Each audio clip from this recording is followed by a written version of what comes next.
شرع لهذه الصلاة المباركة وعلى أن الله يوفقنا وإياكم لما يحبه ويرضاه ويتوب علينا وعليكم توبة نصوحا يزكنا بها قلبا وجسما وروحا.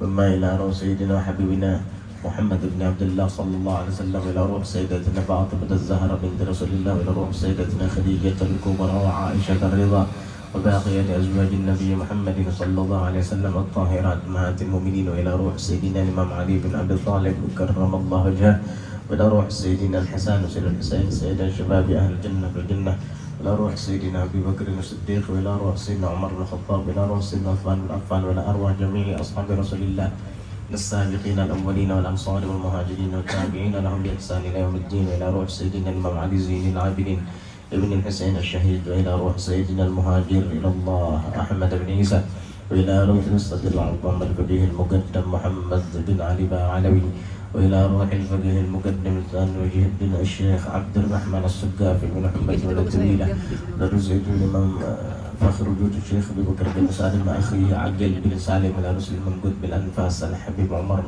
بن عبد الرحمن العطاس تلميذ الشيخ علي بن عبد الوارث المنقذ بدعوة الرشاد وغلظ العباد البلاد الحب عبد الله بن علوي بن محمد الحداد، وإلى رسل الجد الإمام ظاهر بن عمر الصافي بن عبد الرحمن المؤلف بن محمد بن علي بن عبد الرحمن السقافي بن محمد بن الطويلة، وصول من فروعهم من أرواح أهل زنبل وأهل فريض وأهل أكذر وأهل عناد وأهل حريضة وأهل سيمون وأهل مشهد وأهل حوضة وأهل غرفة وأهل شباب وأهل المسيلة وأهل باب السهام وأهل البقيع وأهل المعنى، وصول من فروعهم وإلى رسل الإمام الحبيب محمد بن سالم بن حفيظ بن الشيخ أبي بكر بن سالم، إلى رسل الإمام الحبيب عبد الله بن حسن بن ظاهر، إلى رسل الإمام الحبيب أبي بكر بن عبد الله العطاس، إلى الإمام الحبيب أحمد بن حسن العطاس الحبيب علي بن محمد بن حسن الحبشي، إلى رسل الإمام الحبيب محمد بن علوي ولد الحبيب بن محمد بن علوي بن عبد الله بن شهاب الدين، إلى رسل الإمام الحبيب محمد بن عبد الله الهدار، وسيد الحبيب محمد بن أحمد المرشاطري، إلى رسل الحبيب حسن وأخيه الحبيب سالم بن عبد الله بن المرشاطري، وإلى رسل الحبيب المشهور بن محمد بن سالم الحفيظ، وسيد الحبيب أبي بكر العادل بن علي المشهور، وإلى رسل الإمام خليل بن سلام الحبيب عبد القادر بن أحمد السقاف، ورسل الجريح الحبيب سالم بن علي السقاف، ورحمة بشير بن رطيب بن علوي السقاف، وإلى روح شيخ الحبيب حيدر بن محسن بن الهندواني، وصول من فروعهم وخصوصا إلى روح أبي المواهب الإمام عبد الوهاب بن أحمد بن علي الشعراني، وإلى أرواح جميع مشايخنا الكرام ومعلمين في الدين أن الله يتغشاهم بالرحمة والمغفرة، وعلى ما نواه سيد الحبيب عمر بن محمد بن سالم الحفيظ، وعلى ما نواه سيد الحبيب عبد القادر بن أحمد السقاف، وعلى ما نواه سلفنا الصالح ونوابنا الصالحون بنية الفتوح والمنون والرسخ وصلاح الجسد والروح وتوبة النصح والقبول والإقبال وصلاح كل حال، وعلى هذه النية وعلى ما نوى قطب الزمان، وعلى كل اتصال جامعة شاملة لخيرات الدنيا والآخرة، وإلى حضرة النبي محمد صلى الله عليه وآله وصحبه وسلم. الفاتحة.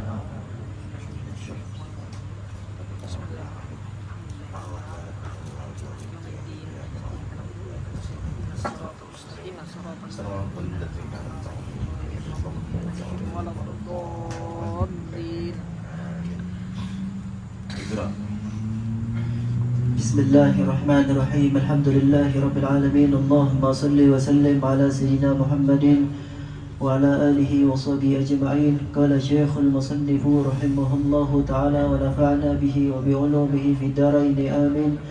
رضي الله عنكم. وكان عبد الله بن المبارك رحمه الله تعالى يقول: إن الرجل ليطوف بالكعبة وهو يرائي أهل خراسان. فقيل له: وكيف؟ قال يحب أن يكون فيه أهل خراسان، إن فلانا مجاور بمكة على طواف وسعي فهنيئا له. وكان فضيل بن عياد رحمه الله تعالى يقول: أدركنا الناس وهم يراؤون بما يعملون، فصاروا الآن يراؤون بما لا يعملون. وكان رحمه الله تعالى إذا قرأ قوله تعالى: ونبلو أخباركم يقول: اللهم إنك إن بلوتنا فضحتنا وهتكت أستارنا وأنت أرحم الراحمين. بسم الله الرحمن الرحيم. الحمد لله رب العالمين. اللهم صل وسلم على سيدنا محمد وعلى آله وصحبه وبارك وسلم أجمعين. نوينا التعلم والتعليم والتذكر والتذكير والنفع والانتفاع والإفادة والاستفادة والحث على التمسك بكتاب الله وسنة رسوله والدعاء إلى الهدى والدلالة على الخير ابتغاء وجه الله ومرضاته وقربه وثوابه سبحانه وتعالى. قال الشيخ المصنف رحمه الله تعالى ونفعنا به وبعلومه وأسراره في الدارين آمين رضي الله عنكم. وكان عبد الله بن المبارك رحمه الله تعالى يقول, dan adalah Abdullah ibn al-Mubarak rahimahullah ta'ala, semoga Allah merahmati beliau, yaqul, beliau mengatakan, kata Abdullah ibn al-Mubarak, innar rajula la yatufu bil ka'bati, sesungguhnya ada seorang lelaki, beliau tidak menyebutkan namanya, tapi yang jelas lelaki itu ada. Makanya di sini pakai alif lam, isim ma'rifat. Jadi lelakinya itu ada, cuman tidak disebutkan namanya. Kalau disebutkan kan gibah jadinya. Jadi boleh kita menyebutkan tentang seseorang tanpa menyebut namanya dan pendengar tidak paham siapa yang dimaksud, itu nggak apa-apa, untuk dijadikan pelajaran. Nah, innar rajula, sesungguhnya ada seorang lelaki, la yatufu bil ka'bati, sungguh ia itu tawaf di Ka'bah, wa huwa yura'i ahla Khurasana, dan ia memamerkan tawafnya itu kepada penduduk daerah Khurasan. Khurasan itu sekarang ini disebut dengan ya sekitar kawasan daerah Iran sana. Lelaki tersebut memamerkan tawafnya tadi kepada penduduk Khurasan. Faqila lahu, maka ditanya, dikatakan kepada Abdullah ibn al-Mubarak, wa kaifa dzalik? Di sana ada dzaliknya lah. Nah, sini ada. Wa kaifa dzalik? Dan bagaimana sih yang demikian itu? Maksudnya apa sih kelanjutannya gitu? Kata si penanya kepada Abdullah ibn Mubarak. Jawaban beliau, qala, dia mengatakan, yuhibbu an yaqula fihi ahlu Khurasan. Lelaki itu suka bahwa penduduk Khurasan mengatakan fihi, pada haknya dia, inna fulanan mujawirun bi Makkah, sesungguhnya si fulan itu dia berdampingan hidup di kota Mekah, ala tawafin wa sa'in, atas kebiasaan melaksanakan tawaf dan sa'i. Fahani'an lahu, maka sungguh beruntung dia. Nah, itu yang diinginkan oleh lelaki tersebut ketika dia memamerkan tawafnya, memamerkan sa'inya kepada penduduk Khurasan yang ketika itu sedang menunaikan ibadah umrah atau yang sedang menunaikan ibadah haji, supaya nanti para penduduk daerah Khurasan ini pulang ke negeri mereka, maka mereka nanti akan menceritakan, oh ada lelaki yang bernama Fulan bin Fulan, dia tinggal di kota Mekah, kerjaannya setiap hari tawaf dan sa'i. Nah, itu yang diinginkan oleh orang tersebut. Ini juga adalah ciri-ciri orang yang riya. Hati-hati jangan sampai seperti ini. Giliran ada orang banyak ngumpul, wah dia selalu ingin tampil, dia selalu ingin yang terdepan misalnya, supaya nanti orang-orang itu ketika sudah pulang ke daerahnya masing-masing akan menyebut-nyebut dia. Subhanallah, si fulan itu ya begini, Masya Allah dia begini. Nah, ini adalah riya juga. Wa kana Fudail ibn Iyad, dan adalah Fudail bin Iyad rahimahullah ta'ala, semoga Allah merahmatinya, yaqulu, mengatakan, adrakna nasa, kami menemukan sekelompok manusia, wahum yurauna, dan mereka itu riya, pamer, bima ya'malun, dengan apa yang mereka amalkan. Artinya sekelompok manusia ini memamerkan amal-amal soleh mereka, dipertontonkan ketika beramal soleh kepada khalayak ramai. Fasarul ana, maka jadilah mereka itu sekarang yurauna, yaitu memamerkan bima la ya'malun, dengan amalan yang tidak mereka perbuat. Ini akibat keseringan pamer dengan amalnya. Akhirnya dia akan memamerkan yang bukan amalan dia. Artinya dia tidak beramal dengan amalan tersebut, tetapi dia memamerkannya seolah-olah dia mengamalkannya. Akibat apa? Akibat terbiasa memamerkan amal-amal yang diperbuat, akhirnya mengaku-ngaku amalan yang tidak diperbuat dan dipamerkan ke orang lain. Nah, ini kadang-kala pengakuan-pengakuan palsu, pengakuan-pengakuan dusta, itu disebabkan penyakit ria ini. Ria dengan yang dia amalkan, kemudian ujung-ujungnya dia nanti akan pamer akan sesuatu yang tidak pernah dia amalkan. Nah, ini bahayanya ria. Na'udzubillah min dzalik. Wa kana, dan adalah beliau, maksudnya Fudail bin Iyad, idza qara'a qaulahu ta'ala, apabila membaca firman-Nya Allah Ta'ala yang berbunyi wa nablu akhbarakum. Itu ada di surah Muhammad ayat 31. Kalau wa nablu akhbarakum berarti mungkin ada ma'tuf alaihnya kepada kalimat sebelumnya. Buka aja nanti ayatnya ya. Surah Muhammad ayat 31 tertulis di sini. Karena berhubung kita tidak tahu kalimat sebelumnya, yang zahir di sini wa nablu akhbarakum. Wallahu a'lam. Nanti buka ya di Al-Qur'an, mungkin wawunya di sini ma'tuf kepada fi'il mudhari yang mansub. Di situ ada harakatnya. Nablua. Nah, mungkin di Qur'annya nablua. Iya. Nah, buka aja nanti. Berarti ini ma'tuf kepada kalimat yang ada di sebelumnya. Lina alama apa gitu, kalau nggak salah ada lina alama kalau nggak salah ya, di ayat sebelumnya itu lina alama gitu di surah Muhammad itu. Coba cek lagi ayatnya nanti, lina alama apa gitu. Lalu wanabluwa, nah kemungkinan besar wanabluwa ini ma'tufnya kepada lina alama itu di kalimat sebelumnya.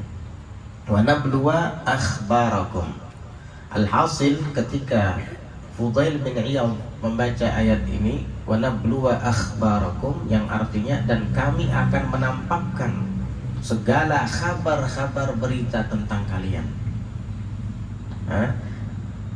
Amal kalian yang baik dan yang buruk nanti akan diberitahukan, akan dibuka semua.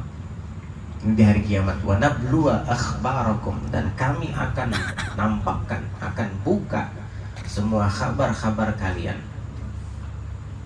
Ketika membaca ayat itu, Fudail bin Iyad mengatakan, yaqulu Allahumma innaka in balautana fadahtana.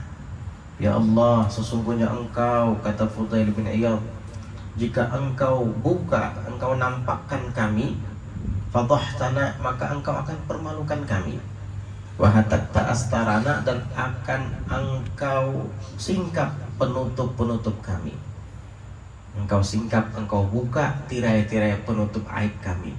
Wa anta arhamur rahimin, sedangkan engkau adalah yang maha kasih, yang maha paling pengasih di antara segala yang pengasih. Ini adalah kekhawatiran Fudail bin Iyad. Bagaimana dengan kita? Kalau Fudail bin Iyad saja takut kalau nanti di hari kiamat diberitahukan tentang berita-berita tentang dia, tentang perbuatannya selama di dunia, baik atau buruknya. Takut, khawatir hati ini tidak ikhlas. Ketika dinampakkan sama Allah Subhanahu wa taala, ketahuan titik-titik tidak ikhlasnya ada di mana. Nah, khawatir hampir semua amal yang saya lakukan itu banyak yang tidak ikhlasnya. Ini yang mengkhawatirkan. Sehingga beliau berdoa, Allahumma innaka in balautana fatahtana. Ya Allah, jikalau engkau membuka atau menampakkan kami, maksudnya berita-berita tentang kami di dunia, fatahtana, pastinya engkau akan mempermalukan kami, wa hatakta astarana, dan engkau akan singkap penutup-penutup kami sehingga semua terbuka. Wa anta arhamur rahimin, sedangkan engkau maha kasih di antara segala yang kasih. Maksudnya jangan engkau buka keaiban kami, jangan engkau permalukan kami di hari kiamat. Kalau sekelas Fudail bin Iyad seperti itu, apalagi kita yang bukan Fudail bin Iyad ini. Na'udzubillah. Naam, Iqra. Bismillahirrahmanirrahim. Qala radhiyallahu anhu wa kana Ayyub as-Sakhtiyani rahimahullah ta'ala yaqulu inna min ar-riya'i bima la ta'malu tatawuluka ala ghairika bima tahfazuhu min kalamin nasi wa aqwalihim bil ilmi fa inna dhalika alladhi tatawalu bihi laysa min amalika wa la istanbattahu wa lastanbattahu wa kana Iqra terus. wa kana Ibrahim bin Adham rahimahullah ta'ala yaqulu mattaqallaha man ahabba an yazkurahu an-nasu bi khairin wa la akhlasa lahu. Wa kana Ayyub as-Sikhtiyani, dan adalah Ayyub as-Sikhtiyani rahimahullah ta'ala yaqul, dia mengatakan, inna minar riya, sesungguhnya termasuk daripada riya, bima la ta'malu, dengan apa yang tidak engkau perbuat, adalah tatawulaka ala ghairika. Inna minar riya'i bima la ta'malu tatawulaka ala ghairika, yaitu lancangnya engkau atas orang lain selain kamu. Bima tahfaduhu, dengan apa yang engkau hafalkan ia, min kalamin nas, dari pembicaraan manusia, wa aqwalihim, dan perkataan-perkataan mereka, fil ilmi, di dalam ilmu pengetahuan. Ini termasuk riya. Engkau lancang menyerang orang lain dengan berdalilkan perkataan orang lain juga. Itu namanya pamer amalan yang bukan amalan kamu. Ketika melihat ada orang melakukan yang menurut dia salah, langsung didebat sama dia. Salah kamu seperti itu, yang benar begini-begini. Saya mendengar langsung dari guru si bulan. Kamu apa dalilnya? Saya pernah dengar guru bulan begini. Kamu dalilnya apa misalnya? Saya pernah baca di kitab ini Imam Syafi'i mengatakan seperti itu. Saya pernah baca di kitab ini Imam Nawawi mengatakan seperti itu. Kamu apa dalilnya? Pamer dia di hadapan orang yang lancang tadi, dan di hadapan orang yang dia lancang kepadanya tadi, orang yang didebatnya tadi. Iya. Orang itu yang tadi mendebat ini mendebat dengan perkataan orang lain juga, bukan hasil dari pemikirannya sendiri. Ini namanya riya dengan amalan orang lain kepada orang lain. Kenapa?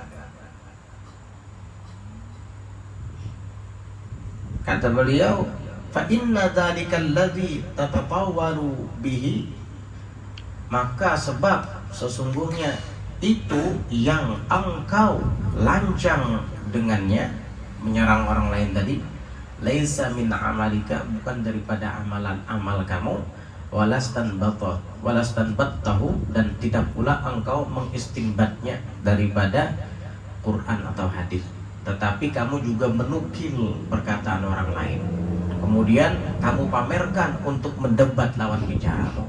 Riya kamu. Parah ini malahan riyanya. Kenapa? Riya dengan sesuatu yang bukan dari amalnya. Bangga dia. Kamu tidak tahu ini menurut Imam Fulan salah ini, menurut Imam ini makruh, menurut Imam ini enggak tahu ya. kamu pamer dengan fatwa-fatwa tersebut itu bukan daripada hasil pemikiran kamu, tetapi dari pemikiran para imam-imam yang nama-namanya kamu sebutkan tadi. Ini adalah pamer atau riya dengan sesuatu yang bukan daripada amalan kamu, karena bukan kamu yang mengambil dalil itu dari kitab dan sunnah, dan bukan kamu pula yang, bukan hasil pemikiran kamu pula itu semua. Ini termasuk riya dengan amalan orang lain yang tidak kamu amalkan sendiri. Nah, ini gara-gara apa tadi? Ini sangat berkaitan erat dengan perkataan Abdullah ibn Mubarak tadi. Gara-gara apa? Oh, bukan Abdullah bin Mubarak, Fudail bin Iyad tadi. Gara-gara apa? Kebiasaan riya dengan amalnya sendiri, akhirnya amal orang lain pun dijadikan riya bagi dirinya.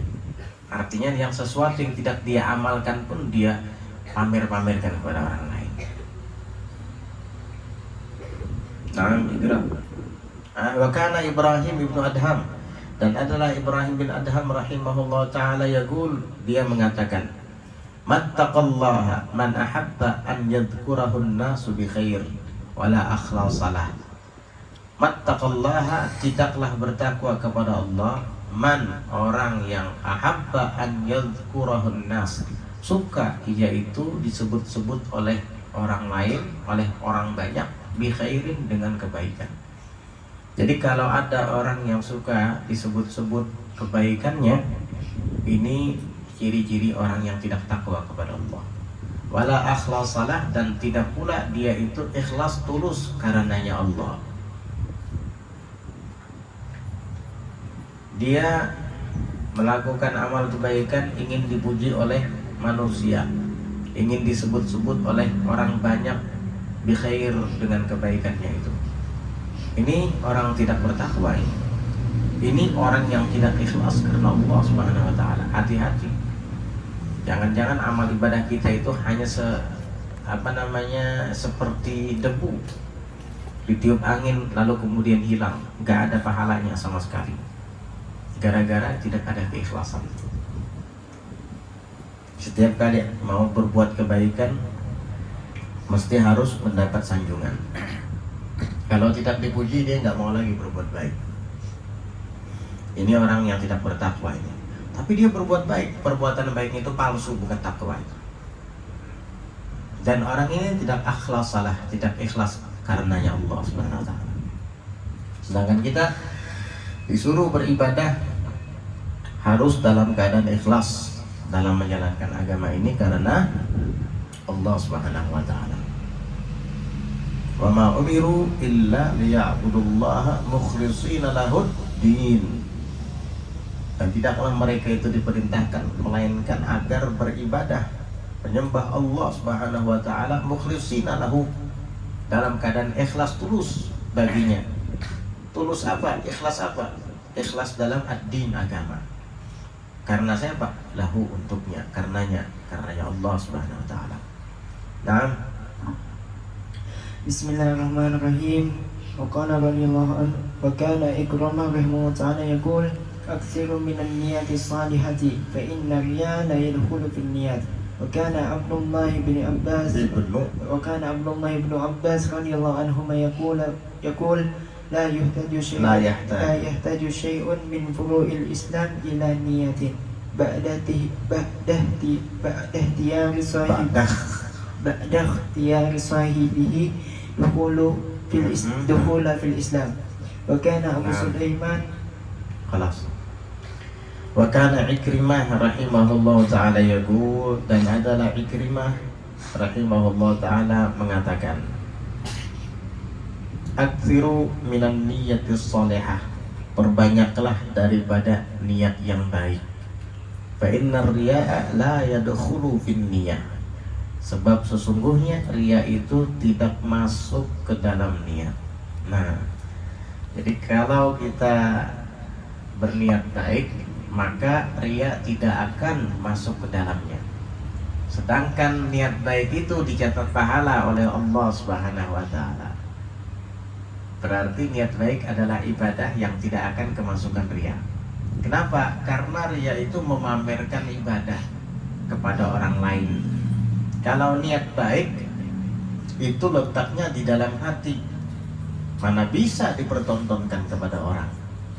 Oleh karenanya niat baik itu aman daripada riya, sebab letaknya di dalam hati dan tidak mungkin dipamer-pamerkan.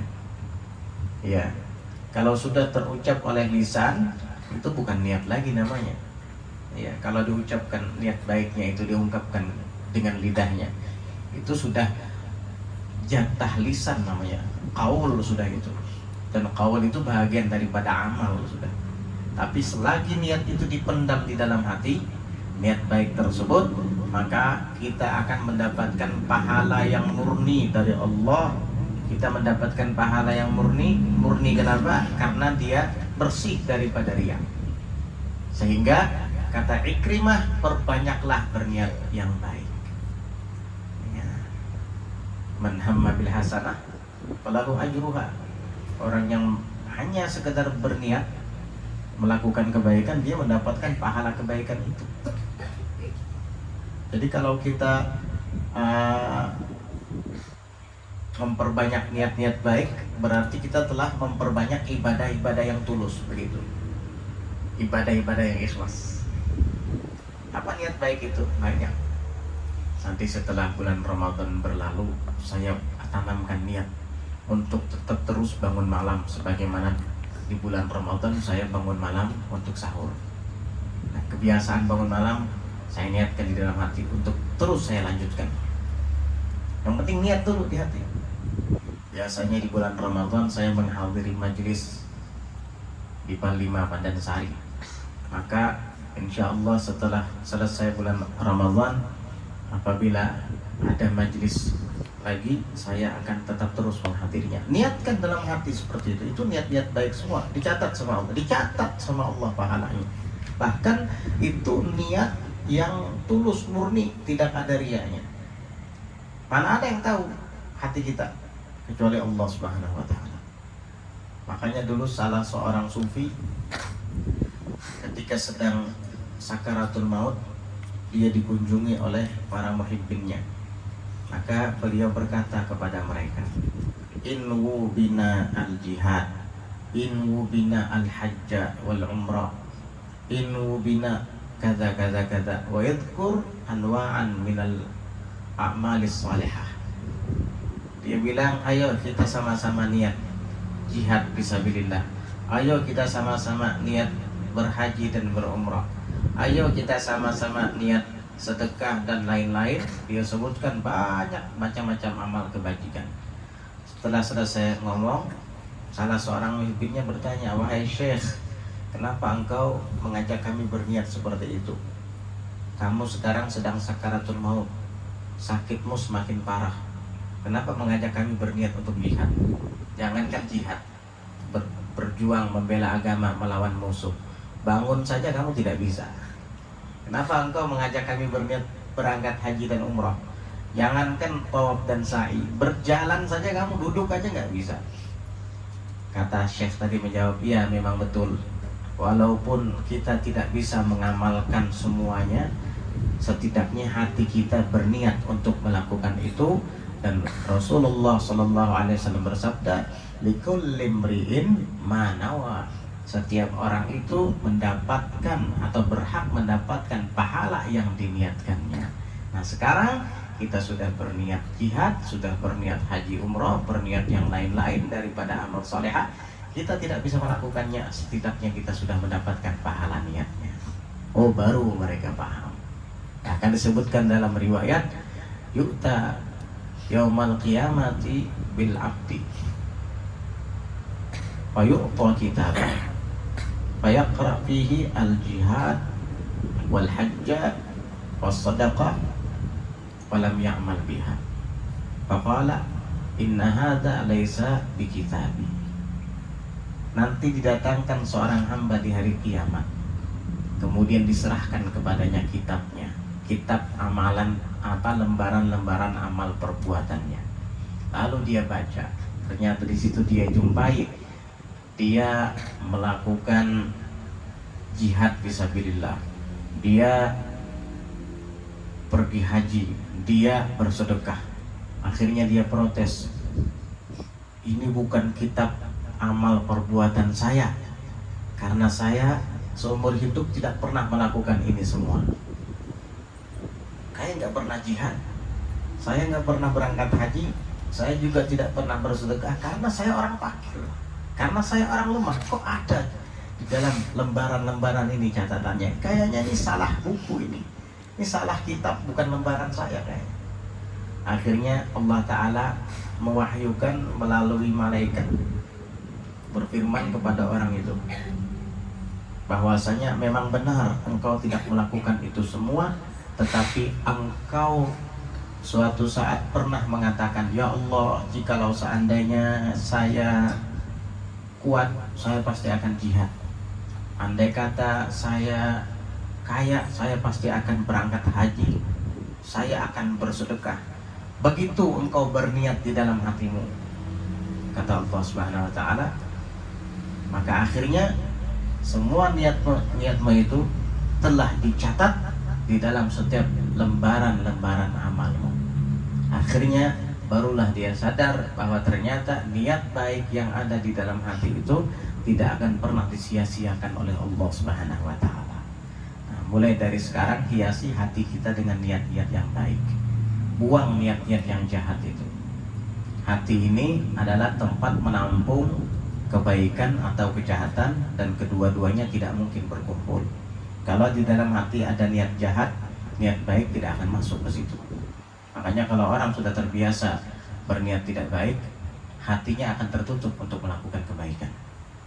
Nah, malam ini kalau nggak ada halangan, saya mau kalau ada teman, saya mau ke diskotik, niat jahat itu.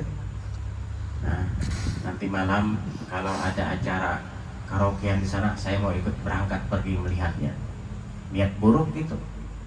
Nanti malam kalau teman-teman pergi ke warung-warung yang tidak jelas, saya mau ikut niat buruk itu. Nah, niat-niat buruk itu ada di dalam hati kamu, maka dia akan menutup pintu taufik dari Allah Subhanahu wa Ta'ala untuk melakukan kebaikan. Akhirnya apa? Terus cenderung kepada keburukan. Naudzubillah min dzalik. Maka dari itu biasakan di dalam hati untuk berniat yang baik-baik. Niat hadir ke majelis, niat sholat tarawih, niat silaturahim, niat baca Al-Quran. Nanti aku kalau ada waktu saya mau baca Quran habis tarawihan. Ternyata ngantuk, dia nggak bisa, capek banget, lalu ketiduran. Dapat pahala niatnya. Karena niat baik itu belum dilakukan lagi sudah dapat pahala. Maka dari itu kata Ikrimah, perbanyaklah niat yang baik-baik. Kenapa? Karena riya tidak akan masuk ke dalamnya. Inilah yang dimaksud oleh hadis Nabi kita Muhammad SAW, niyatul mu'min khairun min amalihi. Niat orang mukmin itu lebih baik dari amalnya. Kadang-kadang niat kita melaksanakan sholat, lalu kemudian kita tuluskan niat tadi, berarti kita sholat. Bisa-bisa niat yang sebelumnya itu, sebelum kita sholat tadi itu lebih afdal daripada sholat yang kita lakukan. Kenapa? Karena niat kita yang pertama tadi, niat baik kita itu tulus karena Allah, ikhlas. Sedangkan sholat yang kita lakukan setelah berniat tadi belum tentu ikhlas, bisa jadi bercampur dengan riya. Paham? Jadi begitu. Makanya dulu ada badui sembahyang di Masjid Nabawi. Sayyidina Ali bin Abi Thalib melihat badui itu sembahyang dengan cepat, takbiratul ihram, rukuknya cepat, i'tidal sampai salam, cepat tapi tumanina, cuman kelihatan cepat. Akhirnya Sayyidina Ali mendatangi badui itu sambil memegang pentungan di tangannya. Kata Sayyidina Ali kepada si badui, wahai A'rabi, saya tadi memperhatikanmu sholat dan kamu melakukannya dengan cepat. Coba ulangi lagi sholatmu tadi. Si badui melihat Sayyidina Ali, badan besar, tubuh kekar, memegang pentungan lagi. Ayo ulangi sholatmu lagi dengan tenang, gak usah terburu-buru kayak tadi. Takut Badui ini. Baik-baik, saya akan ulangi sholat saya. Takbirlah si Badui ini. Pelan, ruku pelan, i'tidalnya juga santai, tenang, sampai salam. Setelah salam, Sayyidina Ali tersenyum dan berkata kepada si Badui, nah, kata Sayyidina Ali, bagaimana? Kan enak kayak gini. Ayo saya mau tanya, mana yang afdol? Sholat yang tadi kamu lakukan dengan cepat, atau yang sekarang ini kamu lakukan dengan tenang? Dia bilang, saya jujur ya wahai Ali, saya nggak mau bohong kepadamu. Kenapa? Sholat pertama yang saya lakukan dengan cepat tadi itu menurut saya lebih afdol daripada yang kedua ini. Loh, kenapa? Tadi kamu yang pertama itu melakukannya dengan cepat, sekarang justru kamu melakukannya dengan lambat, santai, tenang. Kok bisa yang pertama itu lebih afdol menurutmu daripada yang kedua? Maka si Badui menjelaskan, jujur ya wahai Sayyidina Ali, waktu saya tadi pertama masuk masjid dan melakukan sholat yang pertama yang kamu lihat cepat tadi, itu saya sholatnya karena Allah, itu murni karena Allah, bukan karena apa-apa. Nah, terus yang sekarang ini saya melakukan sholat dengan lambat dan santai karena takut dengan pentungan yang ada di tanganmu itu. Akhirnya apa? Saya melakukannya tidak tulus karena Allah, tetapi karena takut pentungan. Kalau tidak pincul kepalanya. Subhanallah. Ini Badui aja mengerti arti ikhlas. Jadi niat baik itu adalah ibadah yang murni dan tulus daripada riya. Jadi perbanyak niat baik, karena niat baik itu dapat membuka pintu taufik, kata Habib Umar. Niat baik itu membuka pintu taufik, kata Sayyidil Habib Umar bin Habib. Jadi niat-niat yang baik di dalam hati membuka pintu taufik, sehingga orang yang di dalam hatinya banyak berniat baik, perbuatannya baik terus. Sebaliknya, jika di dalam hati banyak menyimpan niat buruk, niat jahat kepada orang, naudzubillah min dzalik, awas kenaikan, ku balas. Dalam hati begitu. Berarti kan kamu niat tidak baik sama orang. Awas kenaikan, pertemuan aja. Macam-macam dendam. Ini dapat menutup pintu taufik, sehingga kamu tidak suka kebaikan, justru sebaliknya selalu ingin melakukan kejahatan, wal'iyadzubillah. Naam.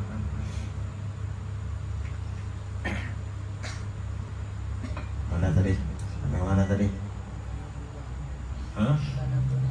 Maka Abdullah Ibnu Abbas radhiyallahu anhu yaqul, dan adalah Abdullah bin Abbas radhiyallahu anhu yaqulu, beliau mengatakan, Abdullah bin Abbas mengatakan, la yahtaju syai'un min furu'il Islam ila niyatin ba'da ikhtiyari sahibihi ad-dukhula fil Islam. Tidak perlu lagi sesuatu pun daripada cabang-cabang Islam ini ila niyatin, kepada niat, ba'da ikhtiyari sahibihi ad-dukhula fil Islam, setelah memilihnya sahibihi. Siapa sahibihi ini? Pemiliknya, maksudnya pemilik Islam tadi, penganutnya lah, kita artikan begitu. Jadi sesuatu pun daripada cabang-cabang Islam ini tidak perlu lagi kepada niat setelah memilih penganutnya Islam itu, atau hinya itu kembali kepada syai'un tadi, sesuatu bisa juga kembali kepada syai'un tadi. Setelah memilihnya sahibuhu, pelakunya, yakni ba'da ikhtiyari sahibihi, setelah memilih pelakunya, pelaku syai' tadi, perbuatan tadi, ad-dukhula, akan masuk ke Islam, di dalam Islam, maka dia tidak perlu berniat lagi ketika melakukan furu'il Islam, cabang-cabang Islam tadi.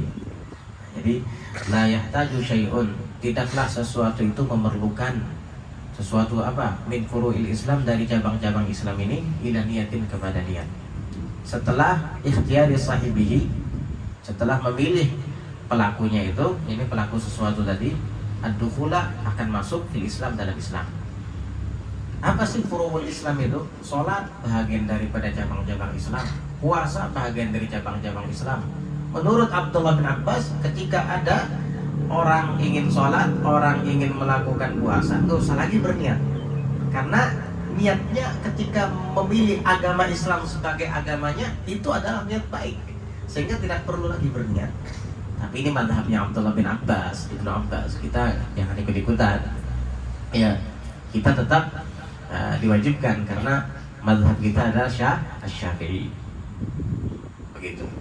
Kalau ini kan mirip dengan mazhabnya Abu Hanifah. Niat itu adalah azam. Ketika kita berkeinginan, itulah niat sudah. Walaupun tidak harus dihadirkan ketika melakukan sholatnya. Cukup dengan berkeinginan, saya akan sholat di masjid. Begitu sampai di masjid langsung aja takbir. Untuk sholat duhur kah, sholat asar kah, tidak perlu usolli, tidak perlu nawaitu an usolli misalnya. Aku saja aku berniat. Karena mulai rumah itu sudah.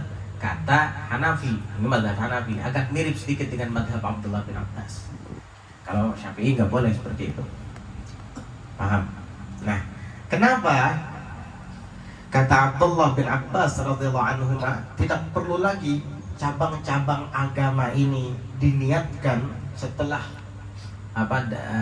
setelah pelakunya itu memilih Islam sebagai agamanya?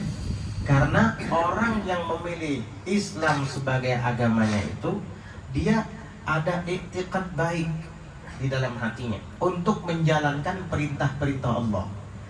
Nah, cukup niat baik yang ada di hatinya itu sebagai niat ketika dia melakukan kewajiban-kewajiban Islam, cabang-cabang agama Islam, sehingga tidak perlu lagi dia berniat. Begitu alasan beliau radhiyallahu anhuma. Paham? Wa kana Abu Sulaiman Ad-Darani. Hijrah.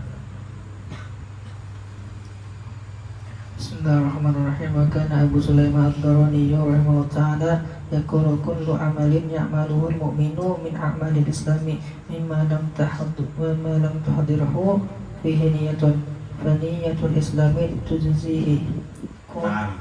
Nah, terus Qultu wa fi dzalika taqwiyatun lil hanafiyati. Kelas. Nah. Wa kana Abu Sulaiman Ad-Darani rahimahullah ta'ala yaqul, dan adalah Abu Sulaiman Ad-Darani rahimahullah ta'ala mengatakan, kullu amalin ya'maluhul mu'minu, setiap amal yang diamalkan akan dia oleh orang mukmin, min a'malil Islam, daripada amal-amal Islam, sholat, puasa, zakat, wudu, mandi wajib. Nah, setiap amalan yang dilakukan oleh orang mukmin daripada amalan-amalan Islam tadi, mimma, daripada yang lam tuhdirhu fihi niyatun, yang lam tahdurhu aja kan, tahdurhu yang tuhdir, lam tahdurhu yang tidak hadir padanya itu fihi niyatun, niat, faniyatul islami tujzi, maka niat Islam itu mencukupinya. Paham? Jadi setiap amalan-amalan tadi, wudukah, puasakah, sholatkah, lam tahdurhu, tidak hadir kepadanya amalan-amalan tadi, fihi, pada diri si orang, lam tahdurhu, kepada hu-nya itu kembali kepada mukmin ya, fihi-nya itu kembali pada amal-amal tadi, amal-amal Islam, mimma, ma. Nah, kembali kepada ma itu apa? Isim mausul a'id jadinya. Jadi lam tahdurhu, tidak hadir kepada dia orang mukmin tadi, fihi, padanya ma tadi. Ma itu isinya ya amal Islam tadi, sholat misalnya, puasa misalnya. Tidak hadir kepada orang mukmin itu pada melakukan amal tadi, niatun, niat, niatul islami tujzi, maka niat Islam mencukupinya sudah. Ada orang mukmin melakukan sholat, langsung takbir, tapi dia tidak niat usolli fardhu dhuhri misalnya. Sudah niat Islam ketika dia memeluk Islam itu mencukupinya, kata Abu Sulaiman Ad-Darani. Nah, ini berarti sama kan dengan siapa? Abdullah bin Abbas tadi. Kata Syekh Abdul Wahab Asy-Sya'rani, qultu, aku katakan, kata beliau, wa fi dzalika, dan pada pendapat itu, taqwiyatun lil hanafiyati, memperkuat bagi mazhab Hanafiyah. Maksudnya Abu Hanifah, mazhabnya Hanafi, Abu Hanifah begitu. Tidak wajib kita menghadirkan niat ketika melakukan kewajiban-kewajiban agama. Cukup niat Islam itu sudah. Ada juga pendapat dalam mazhab Hanafi azam. Azam itu keinginan dari rumah, keinginan dari jauh-jauh hari, itu sudah cukup. Tapi mazhab kita Syafi'i nggak bisa, karena waktu atau zaman berniat itu dalam mazhab Imam Syafi'i adalah fi awalil ibadah, di awal ibadah, ya, illa shaum, kecuali puasa, karena sulit. Jadi ketika kita melakukan ibadah, di awalnya kita berniat. Rukun pertama wudu adalah niat, kemudian membasuh wajah. Nah, niatnya itu diletakkan dari sejak awal air menyentuh wajah, kan begitu, karena itu adalah awal ibadah. Rukun sholat adalah niat, kemudian takbiratul ihram, dan seterusnya. Nah, karena awal masuk di dalam sholat dengan mengucap takbiratul ihram, Allahu Akbar, maka disitulah kita berniat. Itu yang dimaksud dengan zamanun niyah, itu awal ibadah, di awal permulaan melakukan ibadah. Illa shaum, kecuali puasa. Nah, kalau puasa lain lagi ceritanya. Awal mulai kita melakukan puasa kapan? Dari sejak terbitnya fajar. Nah, kalau berniat di awal dari sejak terbitnya fajar, ya akhirnya karena kita seberatan dudukan di pelataran rumah menunggu fajar terbit. Begitu fajar terbit, niat. Atau paling kita kaum buku ciak di masjid, fajar sudah terbit, niat. Ya sulit kan jadinya. Kalau berpuasa itu niatnya adalah di awal ibadah, jadi harus pas masuk fajar langsung niat. Sulit nggak? Sulit kayak gitu. Mungkin sebagian ada yang naik ke atas atap rumah untuk melihat fajar, atau ke loteng di rumahnya. Kalau fajar terbit, niat langsung gitu. Ya, sulit. Sehingga puasa ini cukup ketika awal pertama terbenamnya matahari, yaitu masuk waktu maghrib, niat puasa sudah sah. Puasa fardu, paham? Sudah sah. Pokoknya di malam hari itu sudah sah. Sehingga para ulama Syafi'iyah mengatakan ini memang niat, walaupun bentuknya adalah azam. Kan seperti cita-cita itu.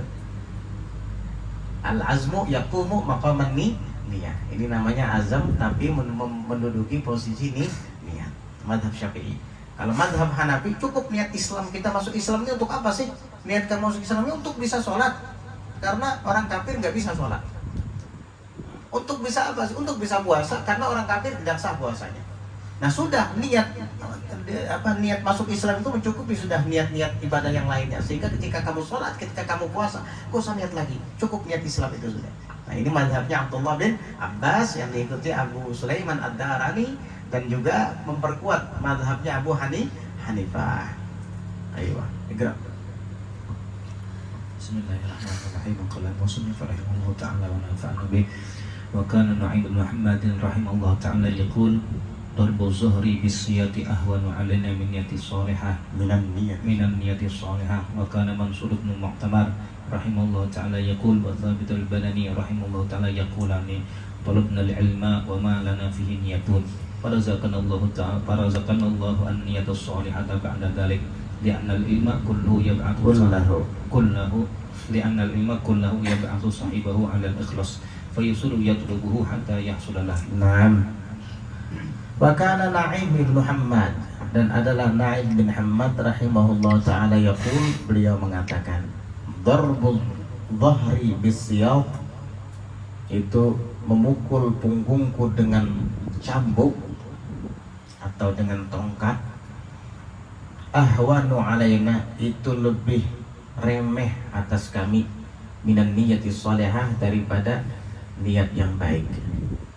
Nah, jadi kalau punggung kami ini dipukul, itu kan rasanya sakit berat.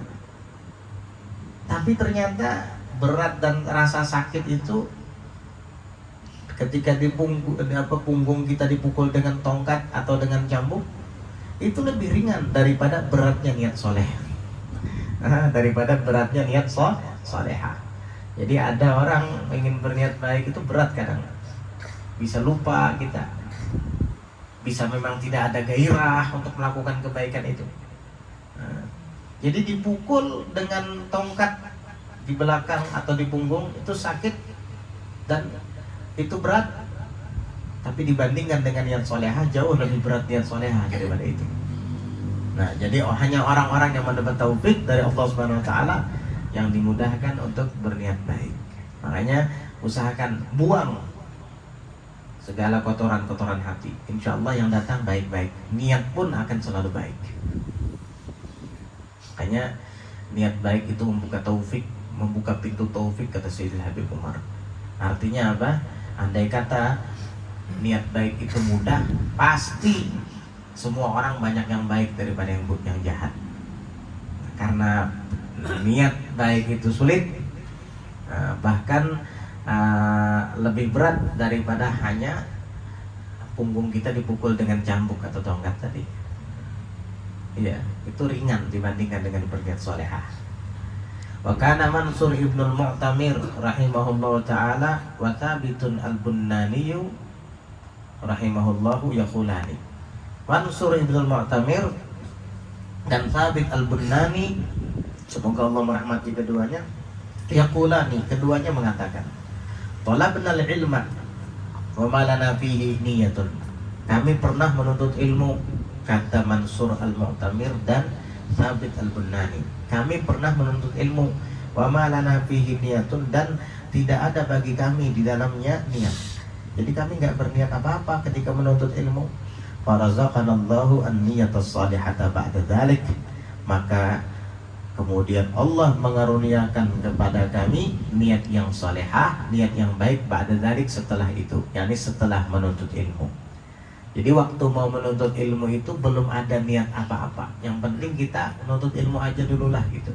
Setelah menuntut ilmu, subhanallah, Allah karuniakan kepada saya niat-niat yang baik. Orang ketika masih belum hadir ke majelis, belum menuntut ilmu, niatnya macam-macam. Niat hendak jadi artis lah, niat hendak viral terkenal lah, niat hendak jadi pemain bola lah, niat hendak jadi penyanyi top, macam-macam. Coba bawa menuntut ilmu, insya Allah niat-niat buruk itu hilang dengan sendirinya. Karena ilmu dapat membakar niat-niat buruk itu sebagaimana api membakar kayu bakar. Makanya kata beliau, kami dulu menuntut ilmu dan tidak punya niat. Lalu setelah menuntutnya, ba'da dzalik, setelah itu, yakni setelah duduk di majelis taklim, setelah duduk di pesantren menuntut ilmu, maka Allah Subhanahu wa taala karuniakan kepada kami niat yang baik. Kenapa? Li'annal ilma kullahu, karena sesungguhnya ilmu itu seluruhnya yab'atu sahibahu 'alal ikhlas, akan membangkitkan pemiliknya atas ikhlas. Wa yasiru yatlubuhu hatta yahsulalah, maka jadilah ia menuntut akan ilmu itu sehingga hasillah ilmu itu baginya, sehingga ia menghasilkan ilmu itu. Jadi begitu. Tetap tuntut ilmu tersebut. Nanti ilmu itu akan merubah niat-niat kita yang tidak baik menjadi baik, akan merubah niat kita yang biasanya riya itu menjadi baik. Betapa banyak orang yang dahulunya brutal, jahat, katakanlah bahasanya preman gitu, begitu dia hadir ke majelis, ikut menuntut ilmu, jadi orang baik. Sampai-sampai kawan-kawannya kadang-kadang kagum, si Anu tuh dulu ya Allah mabuk di depan rumah si Anu tuh, nyetel teler macam-macam. Wah ini ya Allah mengaji, wah ini ke masjid terus, ke majelis terus, bahkan wah ini jadi imam ikam, imami orang sholat ya, subhanallah. Karena apa? Karena ilmu yang dipelajarinya tadi. Jadi kalau kamu ingin bertaubat kepada Allah dengan taubatan nasuha, jangan pisahin majelis taklim, jangan pisahin majelis taklim. Kalau kita ingin bertaubat kepada Allah dengan sebenar-benarnya. Tapi kalau ingin bertaubat kepada Allah hanya sekedar keinginan, lalu kemudian tidak mau hadir ke majelis, kamu akan kembali lagi kepada dosa-dosa tersebut. Jadi begitu. Kenapa kok harus dikaitkan dengan majelis? Karena di dalam majelis itu diajarkan ilmu. Dulu kami kata Thabit Al-Bunani, Mansur Ibn Mu'tamir, pas nuntut ilmu itu nggak punya niat apa-apa. Pas sudah nuntut ilmu, Allah karuniakan niat baik kepada hati kami. Ikhlas, tidak ada keinginan berbuat jahat berkat ilmu. Karena ilmu ya ba'athu sahibahu ala ikhlas, dapat membangkitkan pemiliknya atas melakukan keikhlasan, maka jadilah ia menuntutnya hatta yahsulalah, sehingga hasillah baginya ilmu itu. Maksudnya dia menghasilkan ilmu tersebut. Ayo gerak. Bismillahirrahmanirrahim. Qala Syekhul Musannif rahimahullah ta'ala nafa'ana bi ulumi bi ta'ini amin radhiyallahu anhum. وكان الحسن البصري رحمه الله تعالى يقول دخول أهل الجنة وأهل النار فيما يكون بالأعمال وخلودهم فيما يكون بالنية. وكان أبو داود الطيالسي رحمه الله تعالى يقول ينبغي للعالم إذا حرر كتابه أن يكون قصده بذلك نصرة الدين لا مداه بين الأقران لحسن التعليم. نعم.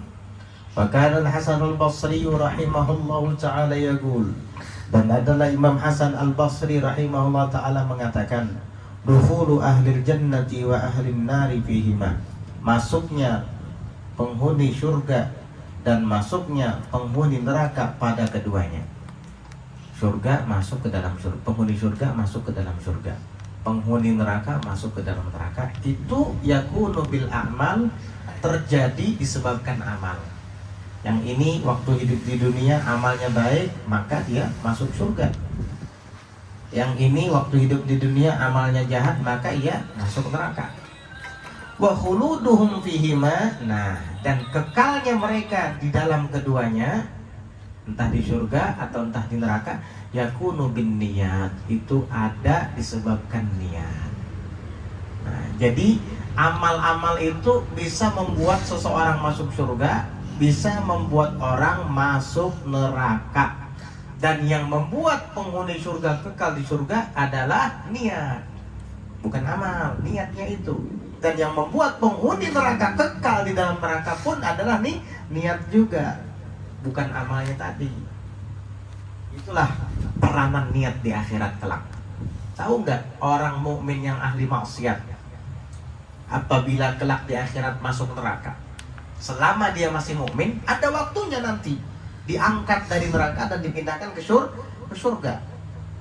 Ya walaupun cuma sehari 2 hari di neraka, tapi seharinya di neraka 50.000 tahun.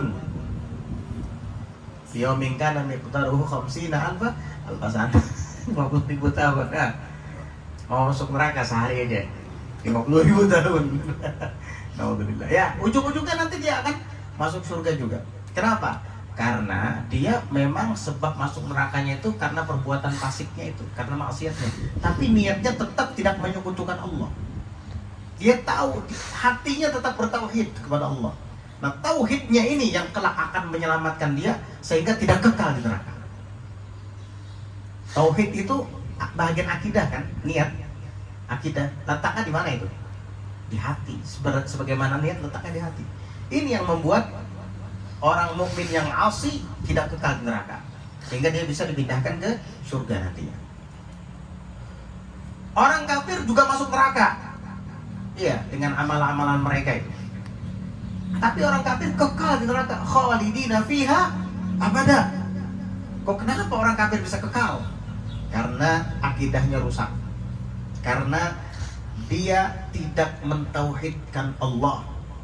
Akidah tauhid itu letaknya di dalam hati, sebagaimana niat letaknya di dalam hati. Maka karena niatnya rusak, maka dia kekal di neraka. Waliyadzubillah. Tuh kan. Jadi yang membuat orang masuk surga adalah amal. Yang membuat orang masuk neraka pun amal perbuatannya yang jahat. Tetapi yang membuat orang yang masuk surga kekal di surga adalah niat. Yang membuat orang kafir kekal di neraka juga adalah niat, akidahnya yang rusak. Itulah hebatnya niat. Usolli fardhu dhuhri 4 raka'atin mustaqbilal qiblati imaman atau makmuman lillahi ta'ala. Allahu akbar. Baca Fatihah surah ruku, iktidal, sujud sampai salam. Nah, sholat kita mulai dari Fatihah, ruku, iktidal, sujud sampai salam tadi, ini yang membuat kita masuk surga. Iya, karena itu amalnya. Yang membuat kita kekal di dalam surga apa? Usollinya tadi itu, usolli fardu zuhrinya yang ada di dalam hati, itu yang membuat kita kekal di dalam surga. Apalagi usolli fardu zuhri arba raka'atin mustaqbil qiblati ma'muman atau imaman lillah, tuh kalimat lillahnya itu, lillahi ta'ala, karena Allah ta'ala, itu yang membuat kamu kekal di surga. Nah, ruku, sujud, tasyahud sampai salamnya, ini yang membuat kamu menjadi penyebab kamu masuk surganya. Yang usollinya itu yang di dalam hati, aku berniat sholat zuhur 4 rakaat menghadap kiblat, mengikut imam atau menjadi imam karena Allah. Nah, niat yang karena Allahnya itu tuh yang membuat kamu kekal di surga nanti. Kias yang lainnya, tadi malam kita niat puasa, nawaitu shauma ghadin an ada'i fardhi syahri ramadhani hadhihi sanati lillahi ta'ala. Ini nih yang membuat kita kekal di surga. Sekarang kita menjalankannya, menahan lapar, menahan minum, ya, menahan berhubungan badan dengan istri sampai sampai terbenam matahari. Ini menjadi penyebab kita masuk surga. Yang membuat kita kekal di dalam surga yang nawaitu shauma ghadin tadi itu, yang lillahi ta'ala itu. Paham ya? Paham. Baru tahu. Itulah hebatnya niat dibandingkan amal. Baru tahu. Syukur tahu. Berkat hadir ke majelis. Berkat para ulama yang menjelaskan kepada kita. Belum cuma membacakan aja, kita sama-sama belajar. Nah, kemudian wakana Abu Dawud At-Tayalisi, Abu Dawud At-Tayalisi rahimahullah ta'ala yaqul, pernah mengatakan, yanbaghi lil alimi, siogianya bagi orang alim itu, idza harrara kitabahu, apabila ia menulis kitabnya, an yakuna qasduhu bidzalika nusratad din, hendaknya tujuannya dengan mengarang kitab itu nusratad din, membela agama, menolong agama. Itu niat. Apabila ada orang menulis kitab di dalam Islam, niatnya membela agama. Wah, sekarang ini banyak orang membicarakan tentang Nur Muhammad, tapi bahaya, keliru, bahkan bisa zindik, bahkan bisa menyekutukan Allah dengan Nabi Muhammad SAW misalnya. Lalu kita khawatir kepada umat, kita tulis kitab yang berbicara tentang Nur Muhammad dengan tujuan membela agama agar umat tidak terjerumus dalam kekufuran, kezindikan dan lain-lain. Ini gak apa-apa, bagus. Tujuannya seperti itu. Atau ketika kita melihat banyak umat terjerumus dalam muamalah yang terlarang dalam agama, kasihan kita melihat, katakan itu adalah riba misalnya, lalu kita menulis tentang hukum riba dari 4 mazhab, kemudian dalil-dalil yang menjelaskan tentang keharamannya, kemudian hukuman bagi pelaku riba kelak di akhirat, kita sebarkan. Niatnya agar mereka-mereka yang terlibat dalam transaksi riba taubat kepada Allah. Itu namanya nusratad din.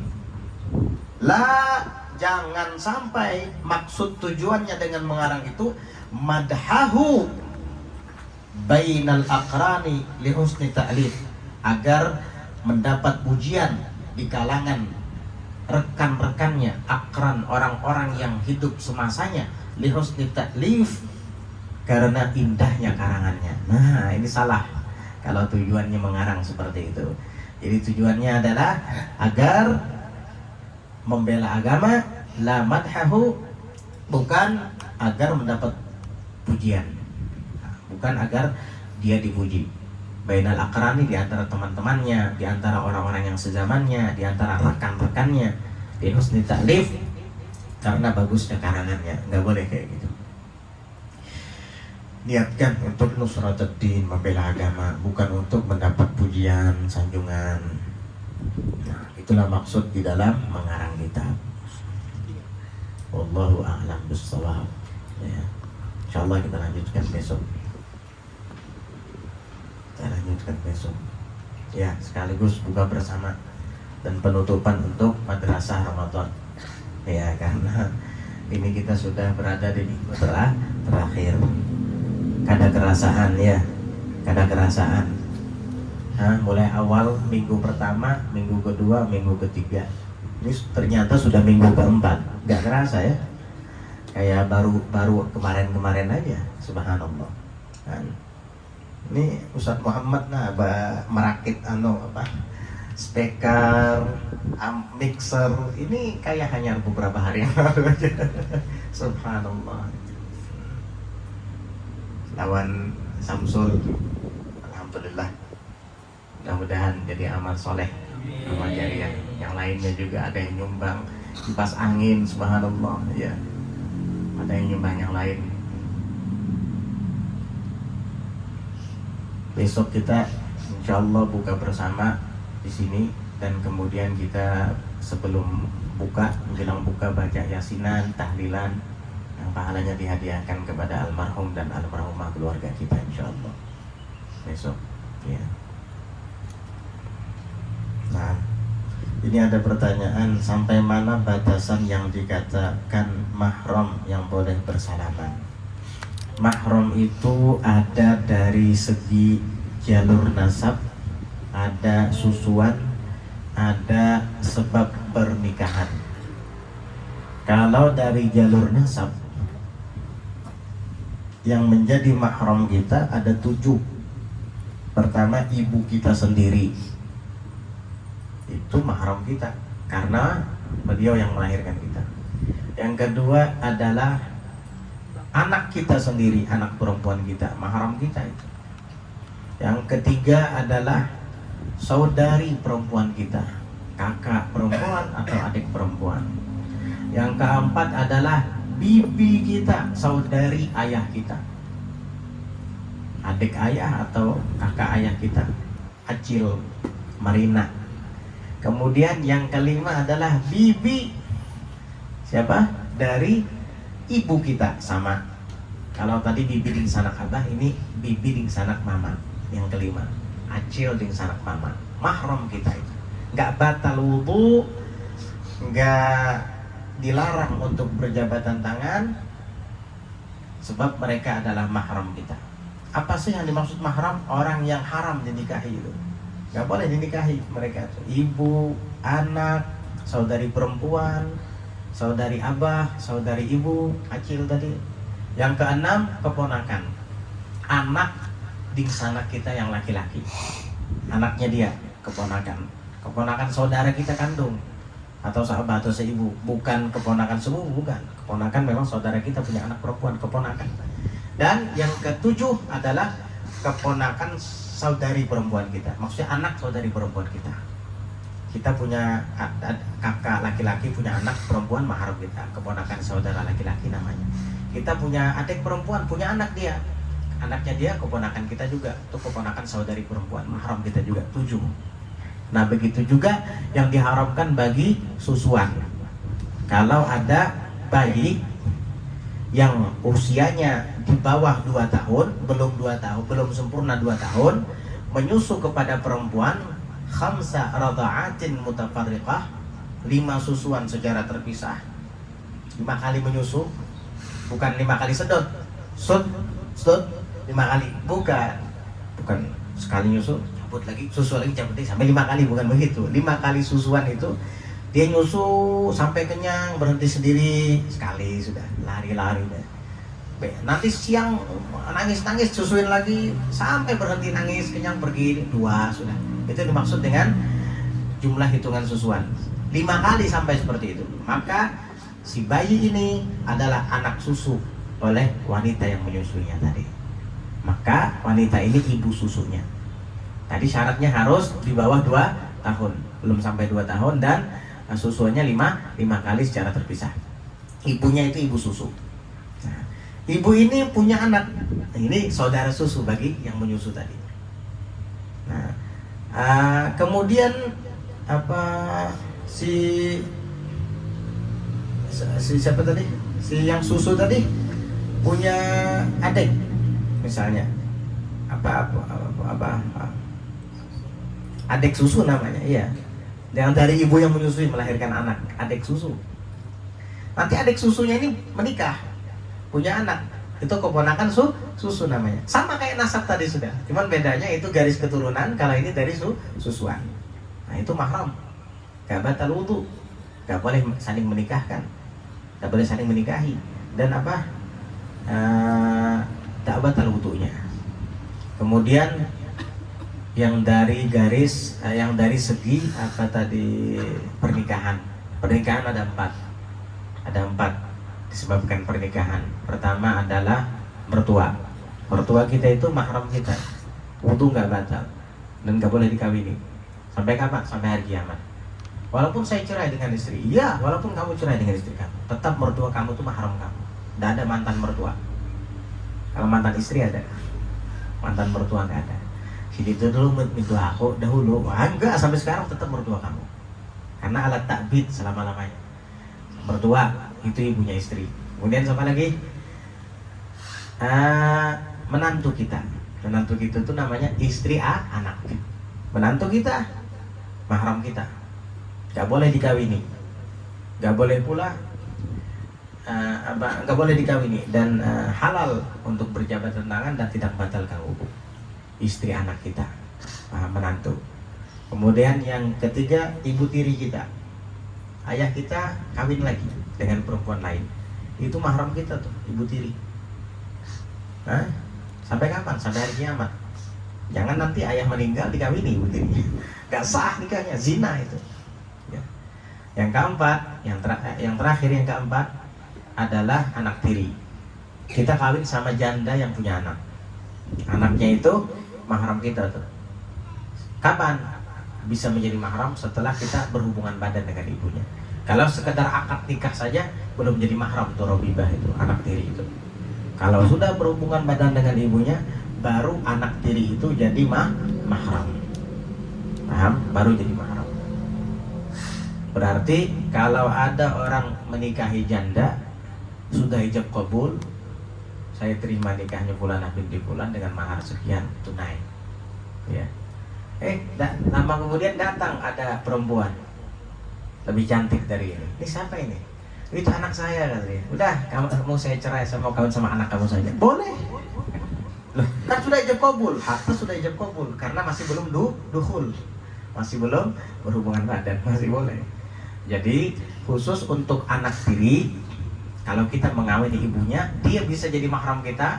Dan kemahraman itu terhitung dari sejak berhubungan badan. Kalau masih belum berhubungan badan, dia masih belum mahram. Jadi 4 ya, disebabkan pernikahan. Mertua, menantu, ibu tiri, anak tiri. Yang dari nasab 7, yang dari susuan 7, sama seperti yang dari nasab. Hanya saja bedanya ini dari 7, 14 sudah kan. Ditambah yang dengan sebab pernikahan 4, berarti berapa? 18 jumlah mahram. Nah 18 orang ini boleh kita berjabatan tangan dengan mereka dan tidak batal wudu kita. Dan tidak boleh menikahi mereka. Sepupu masuklah di situ. Gak masuk. Berarti ini gak boleh sama dengan sepupu wanitamu. Batal wudu. Orang kamu boleh menikahi dia. Wallahu a'lam bissawab. Udah ya? Gak ada pertanyaan lain? Nah, ada orang ngadopsi anak. Mungkin karena dia tidak punya anak lama, ya kawin, menikah, tidak punya anak, lalu mengadopsi anak. Anaknya itu jadi mahram nggak? Kalau anaknya tadi laki-laki jadi mahram nggak bagi ibunya? Atau anaknya tadi perempuan jadi mahram nggak bagi suaminya? Ya enggak, kalau tidak menyusu. Enggak, karena tidak ada pengikat sama sekali. Dibilang satu keturunan, yakni nasab, bukan anaknya, bukan anak kandung. Dibilang susuan, enggak nyusu. Dibilang pernikahan, bukan mertua, bukan menantu, bukan anak tiri, bukan pula ibu tiri. Mahram berarti bukan mahram. Hati-hati ini. Betul kata Pak Haji Jiran ini. Batal wudu itu. Nah ini harus dikasih tahu setelah dewasa nanti. Jangan dianggap kayak anak kandung. Harus dikasih tahu.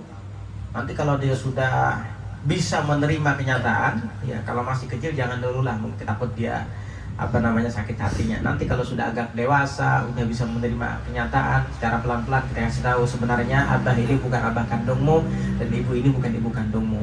Tapi dari kecil kamu sudah saya pungut dan tinggal di rumah saya, misalnya dari umur 5 hari. Nah, jadi dia tahu. Kalau dia sudah tahu, maka dia tahu batasan-batasannya. Sehingga kalau dia perempuan, dia tidak akan berjabatan tangan dengan ayah angkat yang mengadopsinya. Atau dia adalah laki-laki, dia tidak boleh berjabatan tangan dengan ibu yang mengadopsinya tadi. Paham? Harus tahu. Dan dia pun apabila meninggal salah satu di antara orang tua angkatnya itu, dia akan terima untuk tidak mendapat warisan gitu, karena dia bukan ahli warisnya. Sebaliknya nanti kalau dia meninggal, dua orang tua angkatnya ini juga tidak berhak mendapat warisan. Nah, ini yang dimaksud dengan mengangkat anak, mengangkat orang tua secara lugawi saja, bahasa. Tapi kalau sudah dimasukkan ke ranah syariat, ini yang dihukumi haram, nggak boleh. Jadi haram mengangkat anak, haram mengangkat kawitan kalau sampai masuk kepada hukum syariat. Kalau di makna syar'i itu nggak boleh. Itu namanya ad'iyah. Ad'iyah. Ud'uhum li abaihim. Panggillah mereka sesuai dengan nama ayah mereka. Nggak boleh angkatan anak, kada boleh angkatan kawitan kalau itu di makna syar'i. Sampai warisan nanti dapat warisan yang tidak boleh jabat tangan jadi boleh, itu haram hukumnya. Dan diperbolehkan dalam Islam. Nah, tapi kalau secara lugawi saja itu nggak apa-apa. Abah guru anu, abah habib anu, nggak apa-apa. Itu bahasa saja, bahasa penghormatan. Boleh kayak gitu. Ayah anu mengadakan ujar ayah guru anu misalnya, ujar ayah habib misalnya, nggak apa-apa. Atau abu ya habib anu mengatakan seperti abu ya guru anu, nggak apa-apa. Karena itu lugawi, secara bahasa saja. Yang tidak boleh itu adalah yang secara syar'i tadi. Itu ad'iyah hukum di Quran itu. Ad'iyah hukum itu anak-anak yang diakui sebagai anak yang sampai kepada batasan syariat, itu nggak boleh. Dulu pernah sempat boleh dulu zaman Nabi. Itu Zaid bin Harithah. Sampai-sampai Zaid bin Harithah dirubah jadi Zaid bin Muhammad. Luar biasa. Enak kayak gitu ya. Gimana gak senang hatinya Zaid. Wah, saya sekarang bin Muhammad bukan bin Harithah lagi. Nabi Muhammad ayahnya. Akhirnya dikawinkan dengan Hindun binti Jahash, Zainab binti Jahash. Ketika kawin dengan Zainab binti Jahash, tidak rukun karena Zaid bin Harithah ini bekas budak kan dulu. Akhirnya tidak sekufu, ya tidak rukun. Akhirnya cerai. Setelah cerai, Allah perintahkan Nabi mengawininya. Subhanallah. Iya. Padahal Zaid bin Muhammad ini bukan bin Harithah lagi. Mantan bini Zaid disuruh Allah untuk Nabi mengawininya. Perintah dari Allah. Falamma qada Zaidun minha wa tara zawajnakaha. Ketika Zaid sudah selesai memenuhi hajatnya untuk menikahi Zainab, zawajnakaha, maka kami kawinkan engkau wahai Muhammad kepada Zainab. Ujian, akhirnya Nabi kawini Zainab binti Jahash. Orang-orang kafir akhirnya mengatakan Muhammad mengawini menantunya sendiri. Beredar isu kemana-mana. Akhirnya turun firman Allah yang berbunyi, maka Muhammadun aba ahadin min rijalikum. Nabi Muhammad itu bukan ayah seorang lelaki di antara kamu, termasuk Zaid, bukan ayah dia. Sampai turun pula ayat ud'uhum li abaihim. Panggil mereka sesuai dengan nama ayah mereka. Dari sejak itu diharamkan tabanni, angkatan anak. Ini kalau secara syar'i itu dilarang. Artinya panggil, jangan Zaid bin Harith bin Muhammad lagi, kembalikan ke asalnya, ke abahnya. Siapa? Harith, sudah Zaid bin Harithah. Dan diharamkan tabanni. Jadi kalau makna syar'i itu dilarang, tapi kalau makna lugawi ya boleh, tidak apa-apa. Sering kan abah habib fulan, abah guru fulan, ayah guru fulan, ayah habib fulan, abu ya fulan. Begitu nggak apa-apa. Kalau makna lugawi nggak boleh itu makna syar'i. Wallahu a'lam bis-shawab. Fatihatul qabul tamami kulli sulh ma'mul. وعلى نية صالحة الجامعة شاملة لخيرات الدنيا والآخرة وإلى حضرة النبي محمد صلى الله عليه وعلى آله وصحبه وسلم. الفاتحة. بسم الله الرحمن الرحيم. الحمد لله رب العالمين. إياك نعبد وإياك نستعين اهدنا الصراط المستقيم صراط الذين أنعمت عليهم غير المغضوب عليهم ولا الضالين آمين. بسم الله الرحمن الرحيم الحمد لله رب العالمين اللهم صل وسلم على سيدنا محمد وعلى آله وصحبه أجمعين. ربنا انفعنا بما علمتنا ربنا علمنا الذي ينفعنا ربنا فقهنا وفقه أهلنا وقرابة لنا في ديننا مع أهل القدر أنثى وذكر ربنا وفقنا ووفقهم لما ترتضي قولا وفعلا كرما وارزق الكل حلالا دائما وأخل أتقيا علماء نعطى بالخير ونكفى كل شر ربنا واصلح لنا كل شؤون وأقر بالرضا منك العيون واقضي عنا ربنا كل الديون قبل أن تأتينا رسل المنون واغفر واستر أنت أكرم من ستر وصلاة الله تغشى المصطفى من إلى الحق دعانا والوفاء بكتاب فيه للناس شفاء وعلى الآل الكرام الشرفاء وعلى الصحب المصابيح الغرر. اللهم اهدنا بهداك واجعلنا ممن يسارع في رضاك ولا تولنا وليا سواك ولا تجعلنا ممن خالف أمرك وعصاك. وصلى الله على سيدنا محمد النبي الأمي وعلى آله وصحبه وسلم بفضل سبحان ربك رب العزة عما يصفون وسلام على المرسلين والحمد لله رب العالمين. تقبل الله منكم.